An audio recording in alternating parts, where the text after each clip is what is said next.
Jebretin. Ada sesuatu yang lagi rame nih. Iya, apalagi lawannya physical appearance-nya besar-besar, punya working relationship yang bagus. Lu harus kasih dia kesempatan lagi. di atas kertas lo semuanya harusnya menang. Ada bahasan yang paling ditunggu-tunggu.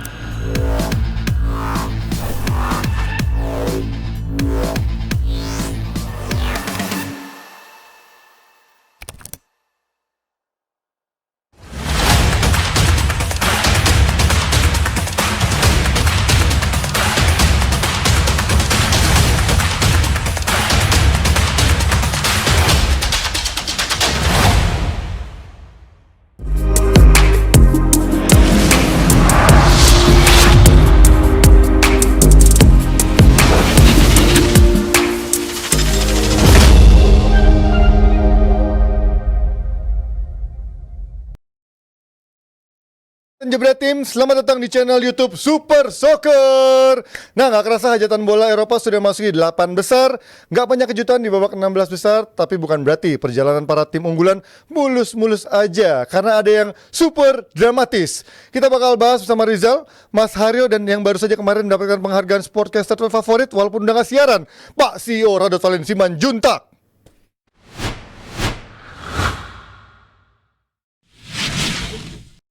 Ya, super dramatis, seperti bagaimana penghargaan yang diberikan kepada Radot Valen Simanjuntak yang sudah 2 tahun tidak siaran, tapi maju ke stage, Len. Lu nyangka gak, Len? Gue masih penasaran, Len. Gua gak nyangka.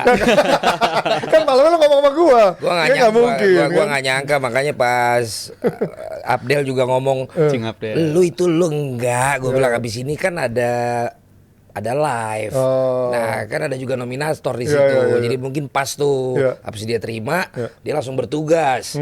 Nggak taunya ya respect lah sama penyelenggara ya, sama Yoi. SPI, karena ternyata mungkin karena udah dinominasikan dan terpopuler itu kan berdasarkan vote. Betul, voting. Dan yang jelas gua nggak pakai bot. terus Niat banget, anjir. terus gua nggak pakai buzzer. Iya. Gua Nggak cuman minta setiap gua ada di channel gua yang pribadi, Iya, sama di Jebret Untuk Media, sama di IG, minta semua teman-teman followers gua untuk Bantu vote. ngevote gitu. Iya, Dan iya. ternyata keluarga juga ya. Dan ternyata diem-diem masih banyak yang ngevote gue. Banyak Luar biasa. Makanya begitu Garuda Revolution juga Iya. mengomentatori temen gue yang lagi pada siaran, gue juga kasih komentar versi gue, itu masih rame juga ternyata rame. yang sebel sama gue. Iya, Tapi iya. gue bilang memang berarti bener yang dulu Busi bilang yang namanya silent viewers tuh atau silent followers tuh juga banyak ada, gitu ya. ada. Mungkin dia nggak selalu muncul di komen, tapi aksinya tanpa terlihat itu membantu kita. Iya, betul. Tapi nyinyirin itu juga, yang nyinyirin lu juga pasti kangen sama lu.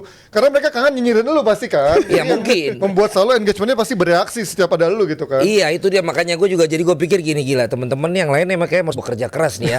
Gue yang udah nggak ada di program TV aja, kok masih pada nge-vote gitu. Berarti kan teman-teman yang lain ini harus lebih semangat lagi gitu loh. Betul. Dan untungnya kan nggak ada Justin ya. Kalau ada Justin ya sudah lah. Bukan komentator. Nah, makanya Aman. kalau ada sih ya sudah lah ya gitu loh. Eranya ini kan sekarang eranya Justin kan. Tapi Gua pas diumumin di panggung, itu kan pas disebut namanya Valen terakhir, Iya. emang paling kencang Paling suaranya. sedang dukungannya.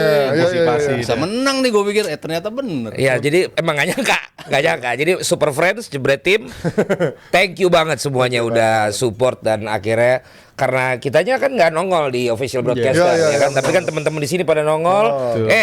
Nggak malu-maluin lah, CEO-nya ternyata ngangkat piala.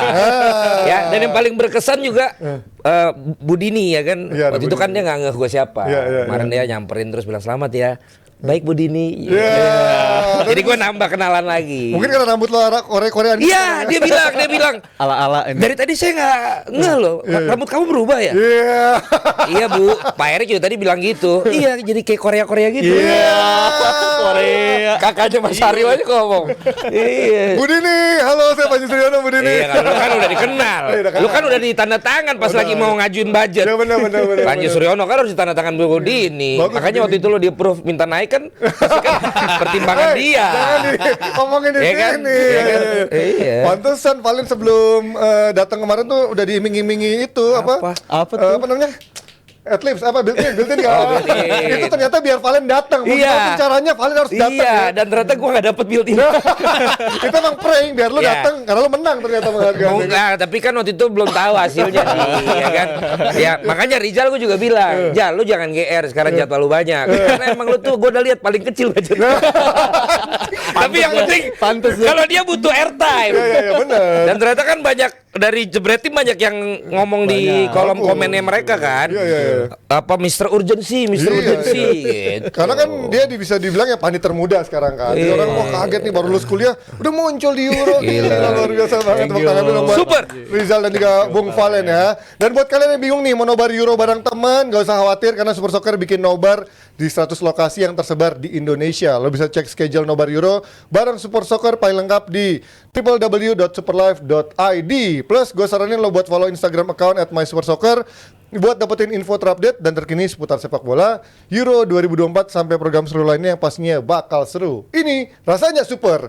Dan kalau ngomongin ini rasanya super, gue juga ngomongin ada momen dramatis atau momen super dramatis dalam Euro kemarin. Ada dua yang terjadi di 16 besar, yaitu partai Inggris dan juga partai Portugal. Kita mulai dari Inggris ya, di mana ada Jude Bellingham yang ratingnya mungkin gue lihat di beberapa website hanya mendapatkan angka 5 atau 6 maksimal, tapi tiba-tiba menjadi big game player di saat yang paling ditunggu oleh fans Inggris karena berhasil menyamakan kedudukan lewat gol saltonya, golnya salto malah. Lo ngeliat ini pemain ketika dibully, dikritik, tapi dia bisa membuktikan. Bahkan sebenarnya ada beberapa pandit Inggris yang bilang di menit-menit akhir kayaknya Bellingham ganti aja deh. Tapi ternyata inilah mentality player yang memang punya kualitas yang pasti ditunggu-tunggu dia bisa menjadi big game player, Mas Aryo. Iya. Terus yang kontrasnya pas di satu liputan tuh kelihatan si Foden lagi jalan di pinggir kan. Iya. Pas Foden digantiin juga kan Iya. pemain yang ya impactnya juga mirip-mirip sama Bellingham lah ya. Maksudnya ekspektasi publik besar sekali pada Foden, pada Bellingham, tapi dua-duanya tuh belum menunjukkan itu.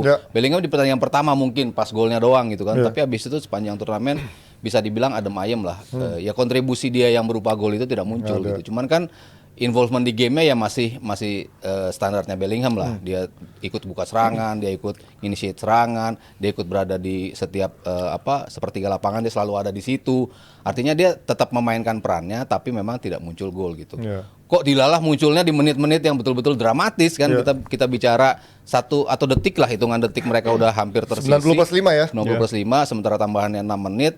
Sebuah lemparan, Ivan Toney nyundul ke belakang, pas banget nggak ada yang jaga Bellingham dan dia bisa salto dengan cukup precise ya. Dia berapa kali udah mencoba menciptakan gol seperti itu tapi nggak berbuah gol gitu kan. Tapi kemarin di momen yang betul-betul decisive, diharuskan Inggris mencetak gol, dia mampu melakukannya. Jadi ya, lu tadi bilang dia big game player, ya gue tetap setuju. Maksudnya kan butuh bukan orang sembarangan lah yang bisa execute itu menjadi sebuah perfection, dan Bellingham di hari itu bisa melakukan itu. Karena kan kita nggak ada yang tahu 3 pertandingan Bellingham biasa-biasa aja. Tapi itu kalau mungkin Southgate mengganti Bellingham di saat-saat akhir, mungkin ceritanya bisa berbeda skenario-nya. Gimana Len? Lu melihat seorang mentality Bellingham yang lu sering bilang nih pemain sudah disiapkan segalanya kayaknya, dari cara dia public speakingnya, dari mentalitasnya bermain di luar negeri Inggris gitu. Lo gimana ngeliatnya sekarang? Iya, jadi memang kebiasaan yang lo lakukan itu yang akan menentukan bagaimana attitude lo saat show gitu loh.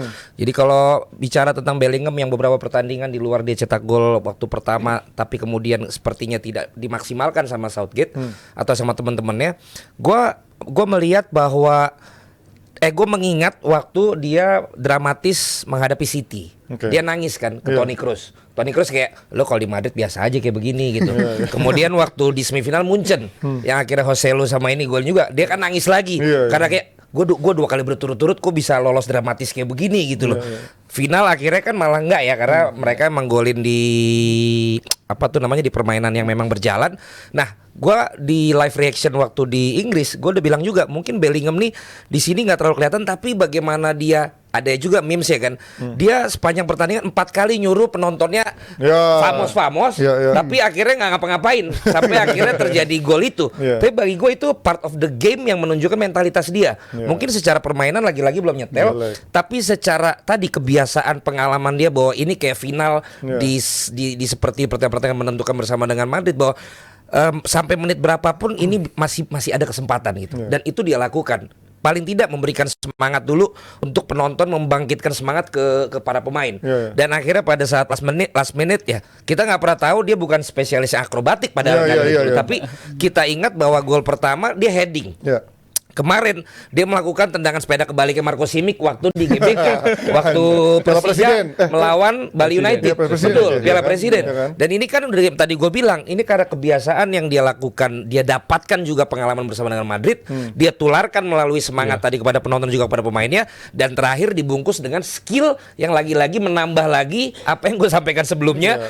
Bagus bla bla bla bla. Ternyata dia bisa akrobatik juga. Jadi ini bukan sesuatu yang kebetulan menurut gue. Walaupun momentumnya bisa pas, lemparan Pratama Arhan, heading sama Tuni, dia melakukan itu gitu. Jadi ini udah kayak garisnya dia. As long as lu percaya, lu masih terus berusaha, itu akhirnya bisa terjadi gitu loh. Luar biasa. Jadi membuat tidak hanya di saat akhir, tapi golnya juga cantik lewat saltonya itu. Gue mohon izin nih, misalnya dia kayak Bruno, yang kalau timnya nggak perform, terus dia marah-marah, dia akhirnya sebel sendiri, dia mental terus sendiri, mungkin itu tidak terjadi. Mungkin itu tidak terjadi, tapi karena Bellingham melakukan tetap yang dia lakukan, ternyata dia dapetin momen itu. Gitu. Nah, gue gak akan nanya lu soal Bellingham, Jal, karena lu udah terbiasa menjawab dari pertanyaan jejak emisi karbon di Euro. Enggak, gue ngomongin dari Ivan Toney. Jadi ini tinggi juga karbon. Karbon tinggi. Enggak, rendah karena dia pakai stadion yang udah ada, nggak bikin stadion baru kan.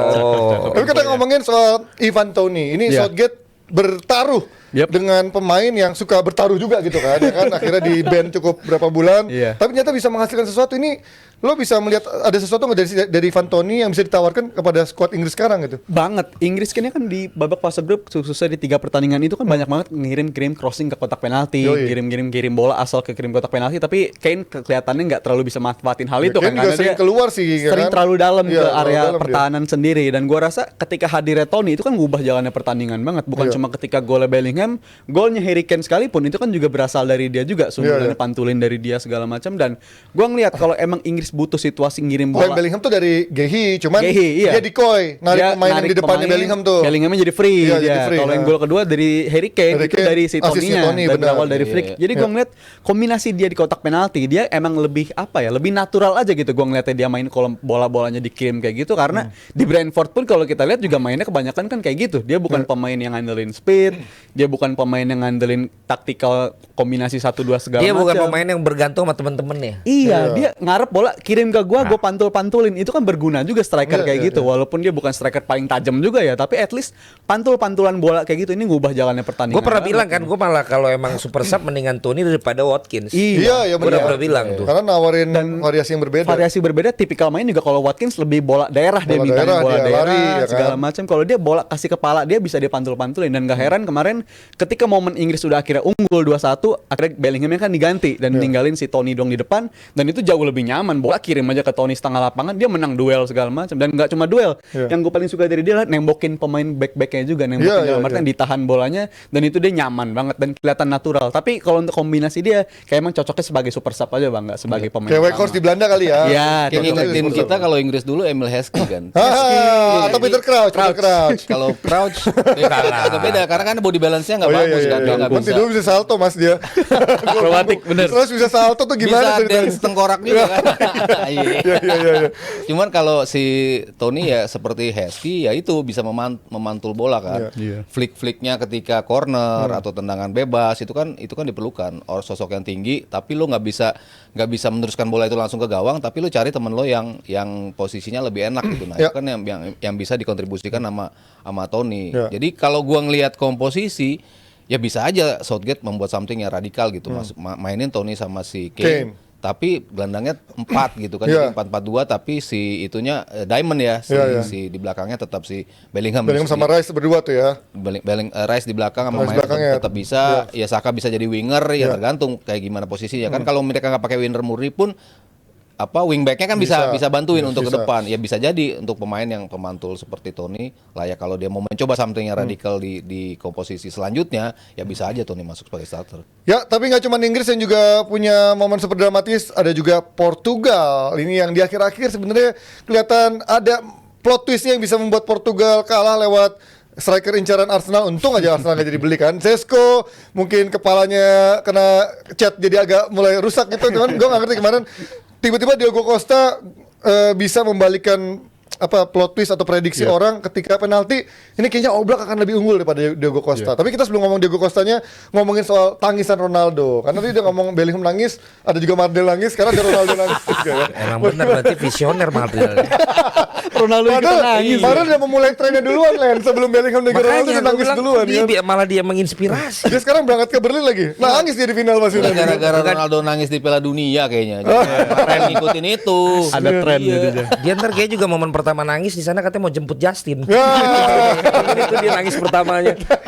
Tapi kalau ngomongin Ronaldo gagal penalti ini apa yang melihat kenapa tiba-tiba dia nangis gagal penalti? Maksud gue dia kan udah biasa melakukan hal itu, ada di momen yang bahkan juga lebih tough gitu. Kenapa menurut lo dia lebih apa ya? Mungkin karena udah tua kali ya, lebih emosional banget gitu ya. Gue mikir mungkin terbesit di dia apa dampaknya ke dia kalau ketika pertandingan selesai akibatnya jadi kambing hitam utama ya. Portugal tersingkir segala macam, apalagi rival abadinya dia juga lagi main juga di Copa America. Gagal penalti juga kemarin juga sih untungnya. Tapi gue yakin itu tapi pasti nggak nangis.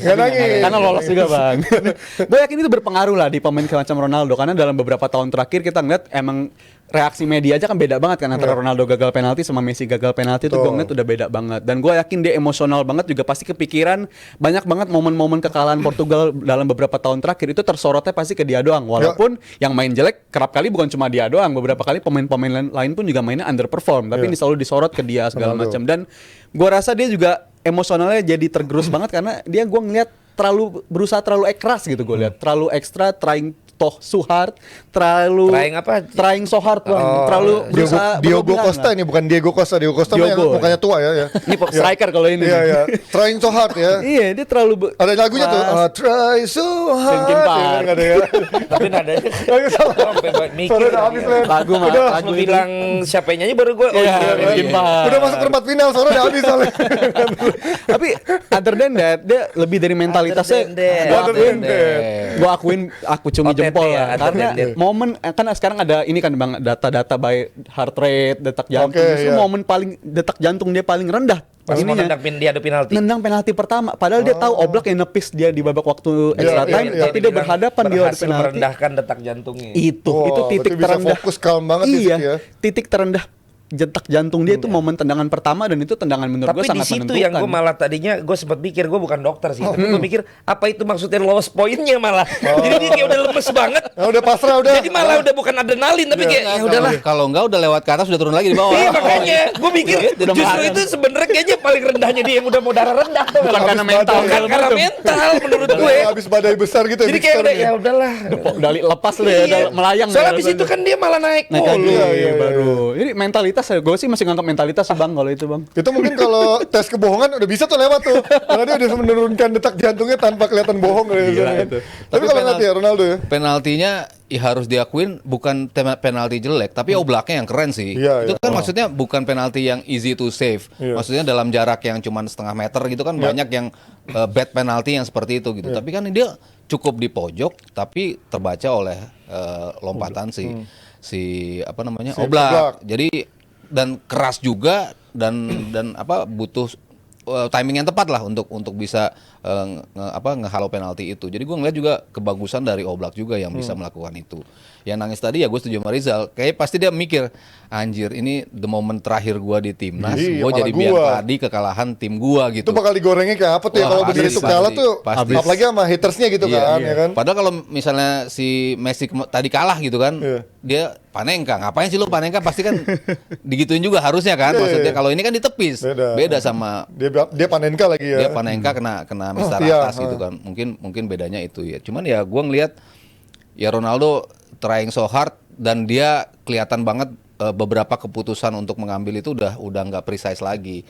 Bola-bola sundulan yang biasanya dia tepat dalam melompat itu berapa kali nggak precise gitu. Itu udah nunjukin ya mungkin gue udah lompatannya biasanya gue segini nyampe, ini nggak nyampe, kelewatan bolanya terlalu jauh, yang kayak gitu-gitulah. Itu yang mungkin gue ngelihat kekurangannya Ronaldo sekarang, yaitu keputusan atau decision making dia dalam anticipate sebuah umpan itu udah nggak sepas paten dulu lah. Udah. Ya karena memang standar dulu dia sangat tinggi ya. Karena orang tuh menyorot dia karena standar dia dulu terlalu tinggi. Padahal striker-striker di Euro tuh yang nama besar juga bego semua gitu kan. Mbappe main to main depan kiper juga sama kayak Sesko juga kan sebenarnya waktu di pertandingan Harry Kane juga pertama. bisa Harry Kane juga berapa kali. Tapi ya itulah namanya Ronaldo selalu akan disorot karena ekspektasinya selalu tinggi di masa lalunya. Sekarang padahal dia sudah mencapai penghujung dari karir. Tapi yang gue penasaran adalah bagaimana performa seorang Diogo Costa. Ini gue gak pernah nonton Liga Portugal secara minggu per minggu, tapi gue pernah lihat di beberapa kali di Liga Champions sama di timnas Portugal. Setiap kali menghadapi penalti atau di penalti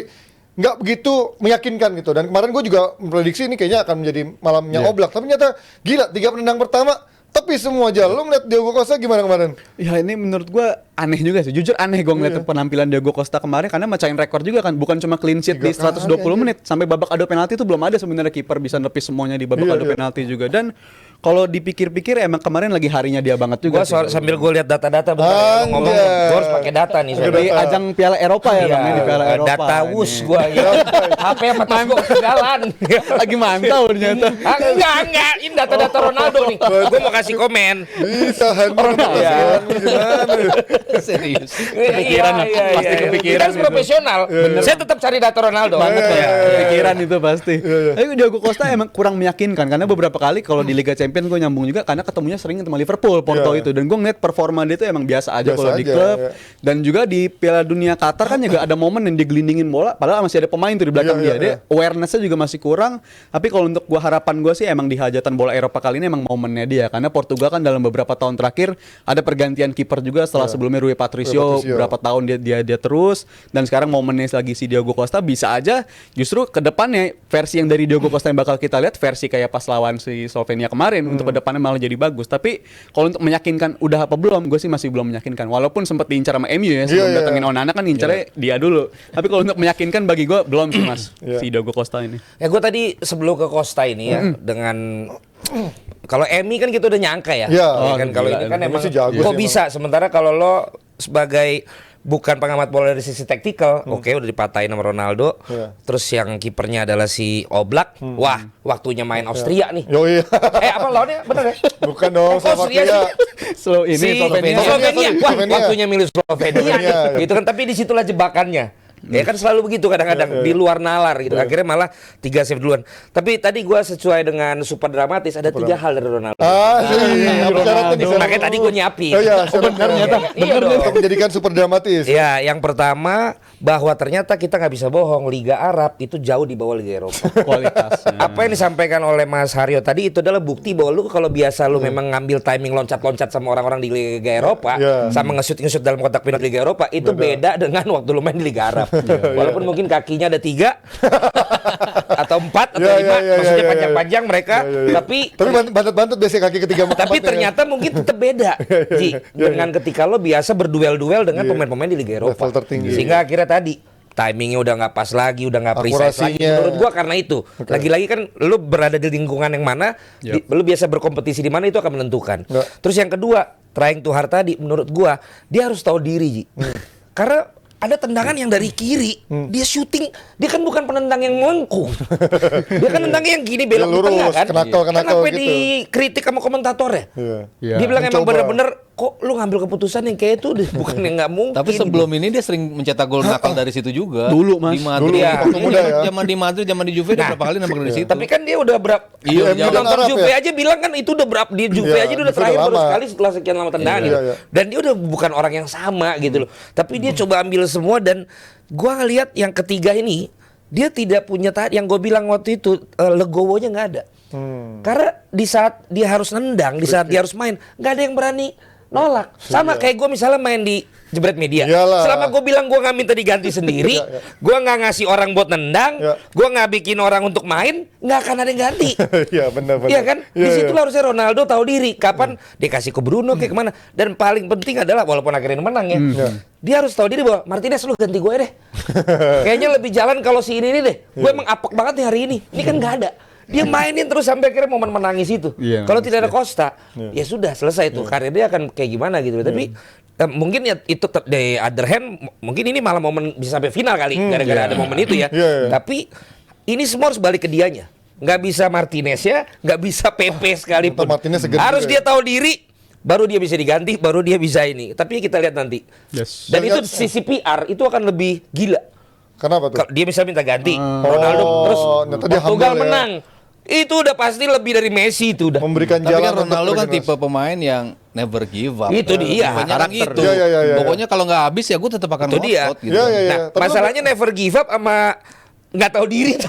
Beda tipis juga. Biasanya harus masuk dari cadangan mungkin Iya. beda. Tapi kalau dia udah start, dia kayak nggak Beda. mau. Nggak ada yang berani gini ini. Segan lah. Tapi yang jelas tadi kata-kata Ronaldo soal Liga Arab itu menjadi liga kelima terbaik dunia itu kayaknya nggak valid kalau berdasarkan tadi argumentasi dari Valen ya. Lawannya Slovenia, Bos. Iya, yang membuat orang-orang jadi akhirnya bingung Liga Arab tuh levelnya di mana. Tapi buat kalian yang bingung nih mau nobar Euro bareng teman di mana, nggak usah khawatir karena Kenapa? Super Soccer bikin nobar di 100 lokasi yang tersebar di Indonesia.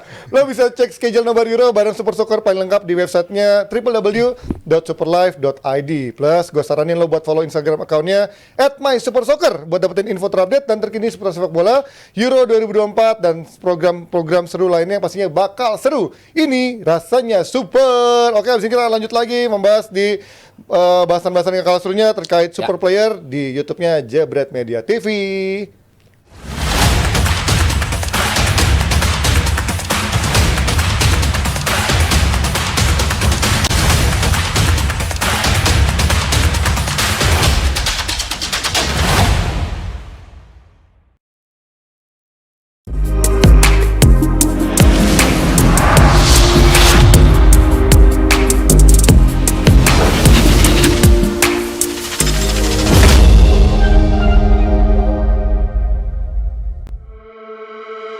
Halo Jebret Tim. Ada sesuatu yang lagi rame nih. Iya, apalagi lawannya physical appearance-nya besar-besar. Punya working relationship yang bagus. Lu harus kasih dia kesempatan lagi. Di atas kertas lo semuanya harusnya menang. Ada bahasan yang paling ditunggu-tunggu.